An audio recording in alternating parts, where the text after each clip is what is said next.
questions for these guys. We're ready to get started. We can go on the front left here with Chris. Go ahead. Makari, first time you pick, what did you see on that play? We was in man coverage, too high, and I saw number 2 go do an out route. I was outside leverage already though. Once he saw I had my leverage, he tried to go back inside, quarterback threw it, and just jumped it. They were going to lose to Ohio State and beat Michigan. Yeah, it's a blessing, man, to be able to go out 4-0 against them guys. So yeah, definitely feeling great about that.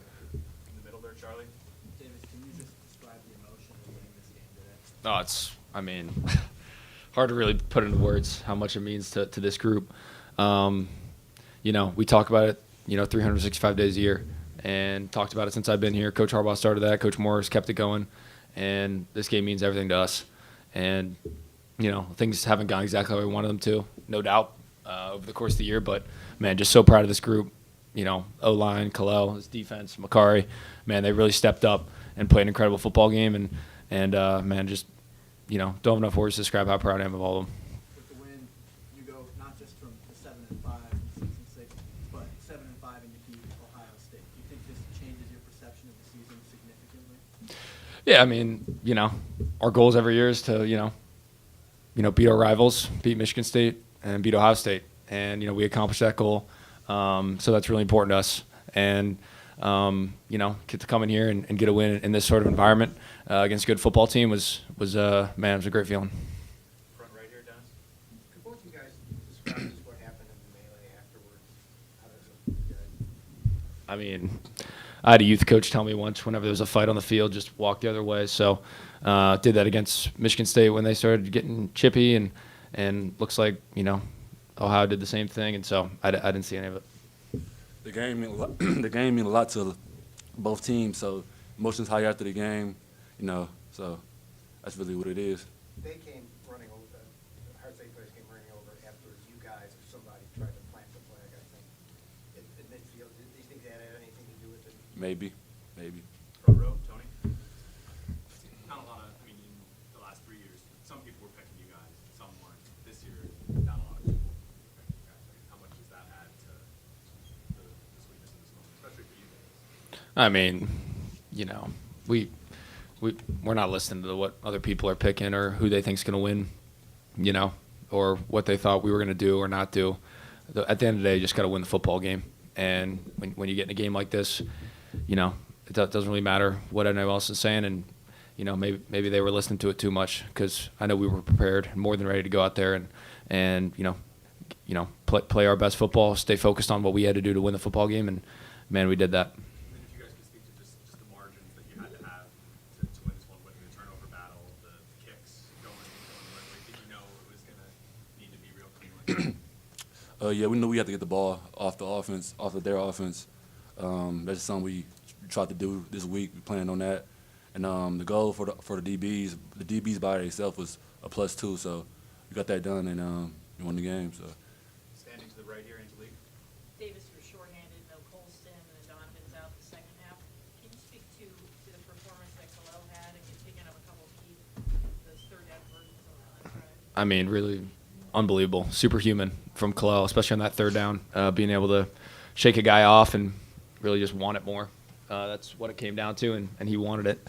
And, to break that one off, and the O-line did a great job as well. So, and Coach Campbell and Coach Newsom did a great job putting a run plan in place that, was effective. We rushed for 170-something yards, and, we knew it was going to be a downhill physical game. And we were prepared for that, and just so proud of that whole group. O-line, Kalel, Donna when he was in there, Jordan Marshall got some play too, and then the tight ends Brady and Marlon and those guys. Those guys are tempo setters for this offense. Sorry, in the first half you had a big pass breakup early, and then you had to hit on Will Howard. Did you disrupt his flow, you think? Hard to say really, but yeah, taking the hit. He was down for a minute, so definitely probably rattled him a little bit, and then plus with the D line getting to him and hitting him, knocking him down, definitely probably was a little bit hurried up in the pocket. So maybe. Next, Angelique is Wojo. For both players, you've beaten them 4 times in a row, and the word always seems to come back to toughness. Do you feel that is what you guys hold over them when you win these games? I mean, I think, we talk about it. We talk about what type of team we want to be, what type of team we want to be known as. And, Coach Moore talks about it. That smash mentality, and that's discipline and tough and doing your job, not doing too much, not trying to do anything outside of what you know how to do, and just operating to the best of your ability. And, I'm just really proud of this whole group. I think they did that today. They showed toughness. Everyone that was out there showed toughness, and that's what these games came down to, and showed in the final score. Gentlemen, especially on defense, you knocked it around the quarterback and also stumped in the running game. You feel that was? I think as a defense, as a team, honestly, we are tougher than them. I feel like, yeah, that's how I feel.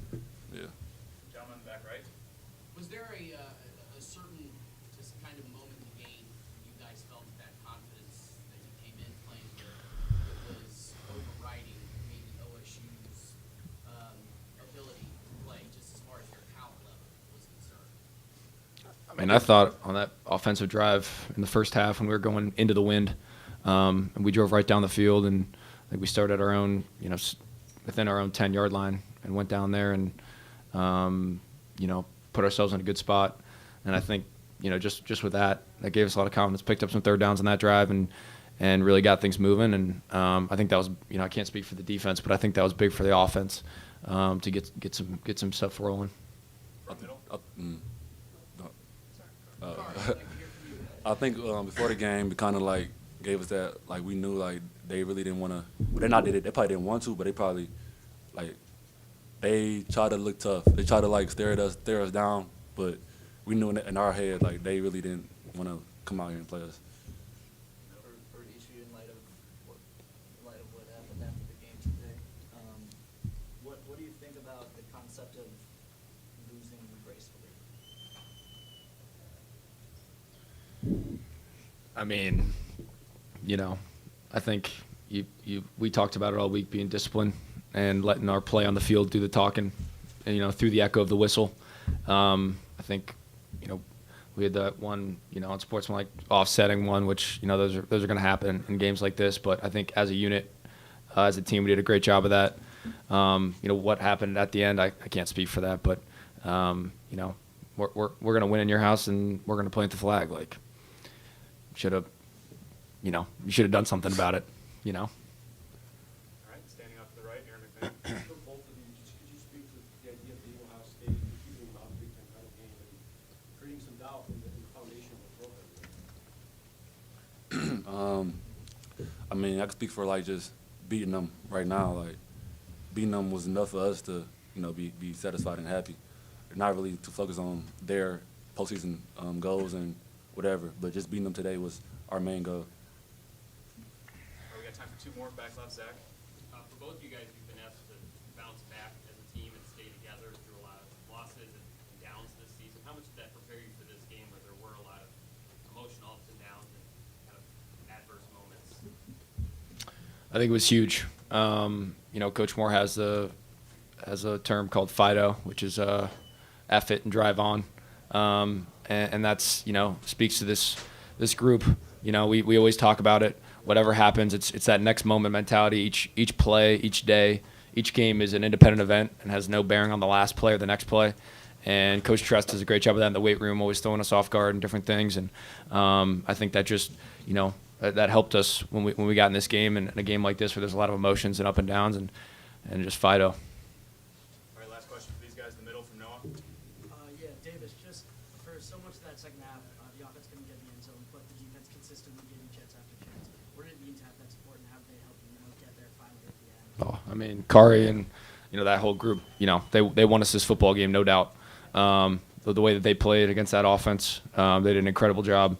All credit goes to them and Coach Wink, and even the interception at the goal line just can't happen. That's inexcusable by me, and they bailed me out. So I'm just really proud of those guys, and and they did so much to win this football game for us, and I had trust in them, and they made it happen, and then we had to go down and score points to win the game. We were able to do it. So just true team effort. But man, those guys really stepped up in key moments, and just so proud of that group. And I owe them all something for that. Team effort. He did a great job. All right, thanks everybody. You guys out.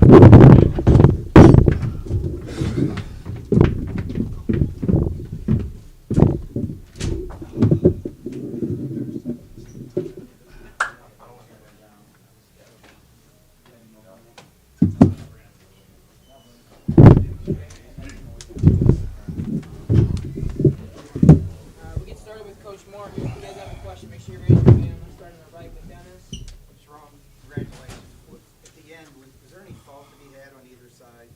I mean, it was emotions on both sides. On our guys, I didn't see they had the flag, and guys were waving around, and their guys charged us. So it was emotion on both sides. It can't happen. Rivalry games get heated, especially this one. It's the biggest one in the country. So we got to handle that better. It looked like Max got it in the face with pepper spray. Do you know who that was from? Was that? Those were the officers that were around, so they were just trying to control the security was trying to control everything. So they got both sides of guys trying to make sure that we took care of them. So, but we got to do a better job handling that as a group. I addressed it in the locker room. We'll address it again.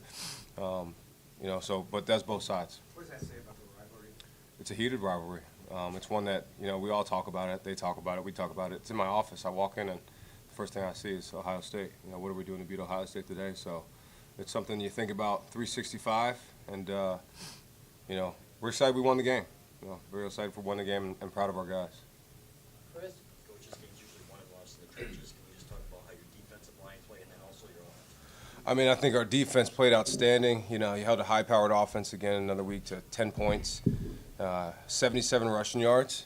This game has been won, I think, the last 20 years in the rushing battle. We had 172 and they had 77, so that's usually the story of the game. So our guys played great, especially the D-line. O-line played great when they needed to, and they got some real good push, and we kind of hammered them. And wind was a factor going towards the locker room and away from the locker room, so you couldn't throw as much and be effective in throw games. So you definitely had to have a good run plan. So I thought our guys did a good job.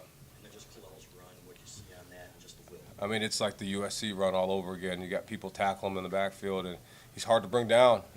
He runs angry, he runs physical. So proud of him. Career high, 32 carries, 116 yards. So, I mean, just all you can ask for. James?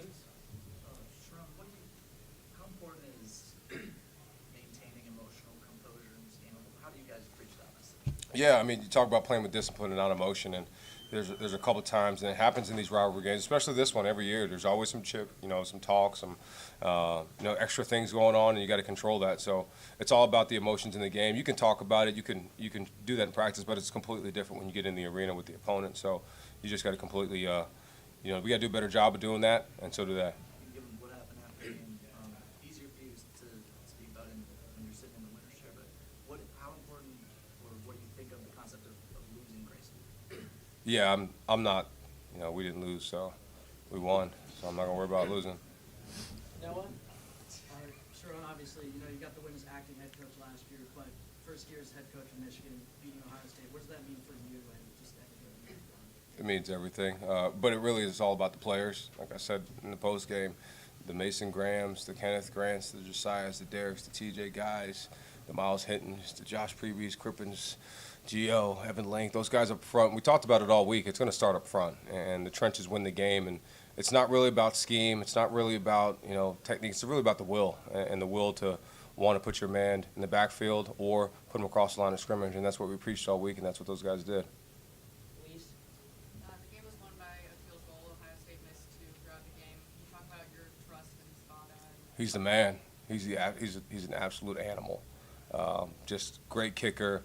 Great dude. He's been a great addition to the team. I hope I can keep him for another year. He might go to the NFL, so we'll try to keep him. But he's really good. I mean, but we just have complete trust in him. It never phases him. In practice we put him in the worst situations, and he just drills it and he just looks at you like, yeah, that's what I'm supposed to do. So the guy's amazing. He's awesome. Great teammate, great kid. Tony? Sharon, congratulations. We know that you guys this week you talked about how you always believe, despite what had happened this year. I wonder, was there a moment today where you could feel that Ohio State kind of believed, like, oh, we're not just going to run over them, the fans, and there was a shift. They had a lot of momentum early. We just kind of went about our process of what we thought. And, when we got it up in the fourth quarter, and I told everybody to listen, listen to the sounds, and there was nothing. So we knew at 10-10 we had them. And that was the goal. We wanted to just keep on the ropes, keep fighting, and our guys did that. But it wasn't really about what anybody else thought. We didn't talk about belief. We just talked about trust. Trusting each other, trusting yourself, trusting what you can do, and go win the game. And then at the half, that touchdown right before the half really could have taken the momentum from you guys. How did you not let it? Play the next play. Fido, they've got really good players too. So we always talk about Fido, forget it and drive on. Big plays are going to happen. They're a good team, so that's what we did. Back right over here, Aaron. What was the week like in practice? Was it any different than normal? This week is always pretty intense. Every week's intense, but I think there's just a level of focus, a level of detail, a level of concentration that everybody knows what's at stake for this week. And those signs of what are you doing to beat Ohio State today get even bigger in your mind and thought process. So the process of what we did wasn't the same. Wasn't different. It was the same as we usually are. I think the psychological edge you guys have got over the last couple of years, things manifest themselves over this game. You guys know you can keep this team, so they didn't. How much do you feel like that kind of contributed? I don't know. I can't tell you what they think. I just know that our guys knew what we could do and wasn't really worried about what they thought. And then what do you think this does for the program, and how does it change the complexion of the season and how it looks? Well, for us, like I said before, we don't really care what other people think. It's about what our players in the building think and what everybody around us think. And, we're just happy we beat Ohio State. And that was the most important thing today, and that's what we're riding with. Back here with the hat on. Sharon, you talk about preparing for this game all year long, and even the week of, you guys don't really change anything up. But are you instilling in your guys, hey, if we win, we lose, it really doesn't matter? Are you kind of taking that approach, or are you really drilling into their heads, do not lose this game today? Yeah, I don't think we ever say just do not lose. We just talk about how to win and what we need to do to win. Never put the losing factor in your mind. And our guys never had the losing thought in their mind. They walked in the meeting room on Monday and they were as excited as anything. It was just like we were 11-0, and because they knew the importance of the week and what it took. And we worked 365 for this game, and that's how we're going to continue to approach it. We're never going to stop thinking about this game, regardless of who we're playing. That's no disrespect to the other opponent, but this game is the most important game of the year, and it always will be. Well, Joe. When you touched upon it, probably didn't pay attention to what people were saying, but Ohio State 3-touchdown favorite, and you guys had no chance theoretically. No chance. Yeah, theoretically, that's what people said. It's cool. Yeah. So, did you take note of that? Maybe what did you see in your team that you knew that they felt they had a chance? I didn't even know what, people talk about that. I have zero clue about any of that. I'm locked in the office and in Schembecker Hall most of the time. I told, Ward told me I can't sleep there anymore, so I don't sleep there. But no, I was completely focused on our team and our coaches. That's it. That's the only thought process I had. I wasn't thinking about anything else. So just worry about winning the game, and that's, we're just going to go about it like that. Do you kind of chuckle at the notion of no chance? Yeah. Reka. John, we talked about Mason a little bit earlier. He's showed up all season, did it again in a big way today. Can you just touch on this? Yeah, he's an absolute animal. I wish I could convince him to stay for another year, but we probably all know that's not going to happen. But you talk about an incredible kid, incredible player, a force, and gives you everything he has on every single play he's in the game. And he's going to be an outstanding pro. He's unbelievable. I love him, and I couldn't be more proud of him. John. You talked about the talk surrounding this game. 4 years ago, they were talking about hanging 100 on you in a single game.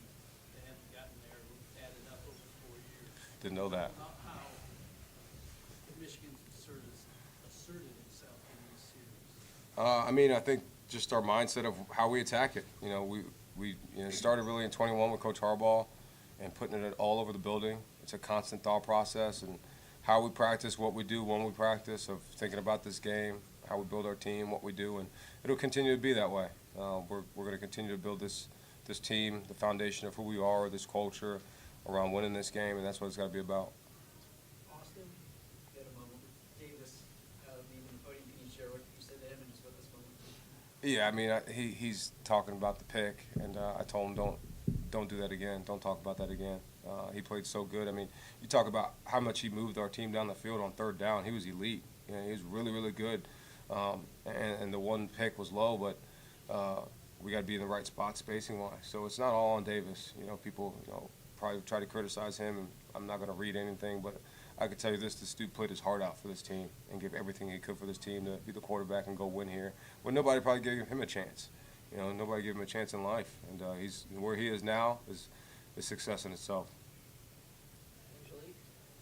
Sherrod, it seemed like Ohio State Ryan Day was trying all season to prove that their toughness this season. How much did you emphasize being out-toughing this team today? That's who we are, so we don't really need to talk about it. You know, we're built. That's how we're built. We don't talk about toughness. We don't talk about that. You know, how we're built in the weight room, what we do on the field, physicality, how we practice. That's just who who Michigan is. So we don't really need to talk about it. And also on offense, you were short-handed without Colston. Yeah. And then you lose Donovan. What's the second halftime message to the team? Yeah, next man up. You know, told you Hogan Hansen got the first third down catch, and he's a true freshman. Just nothing bugs him, nothing worries him. And then obviously when you got Kalel and then ready for Jordan Marshall to go in there, so we felt like we had enough guys to go compete and go win, and we did. Charlie? Sure, we saw Makari walking here with the game book. Can you talk about how he and Amir and really the defense as a whole came up big in the year? I mean, I think just overall, you look at their stats, their lowest output total yards all year with 252. You know, we talked about as a team we had to win the time possession. We did. We possessed it 33 minutes. They did 26. Defense, outstanding job. Let's see what the third downs were. Third downs was 16. And I mean, it started off with stopping the run. You know, they had a hard time running the football. It's hard to move KG and Mason and Rayshawn and Trey Pierce and all those guys. So we see every day in practice. So it started with that, and then zeroing in on their playmakers and doing things to slow them down, because you're not going to completely stop them. But I thought we did a great job of slowing them down. I'm going to go with two more, and then we're going to bring in Dom Zabata. So I'm going to go in the back right there. Coach, this is one of those rivalries where it's true in a one-game season. Where do you find the balance between the satisfaction of winning today, assuming that there were still missed opportunities? Yeah, we're just going to enjoy this moment, enjoy today, enjoy this game. We understand the ramifications of this game and how much it means to this program, the alumni, the university, and we know we just won in the horseshoe again. Last question, Chris. After the Northwestern game, it seemed like you had some momentum. Did you kind of feel it in that game, kind of start to really come together for this team? Yeah, I felt it throughout the game, felt it in practice. I mean, I felt it really in the buy-in week that, Bredesen dubbed it the buy-in week. I just felt like the shift, the guys, they always practiced hard. They always practiced physical. The detail was really, really good, and I thought our coaches did a good job preparing them. So, but more importantly, our guys just played their tails off. It's all the credits to them, how they prepared mentally, physically, emotionally. We had Thanksgiving. We had to go earlier. We had to do different things to maneuver it, and those guys just did everything they could to make sure we won this game, and proud of them. Was Rod Moore down here? Huh? Rod was here. Okay. Yeah, Rod was here. Rod's a little wild on the sideline sometimes, but we love him. All right, thanks everyone. We're gonna Appreciate it. Kalel Malus, Josiah Stewart, and Dominic Zabata. Oh, yeah.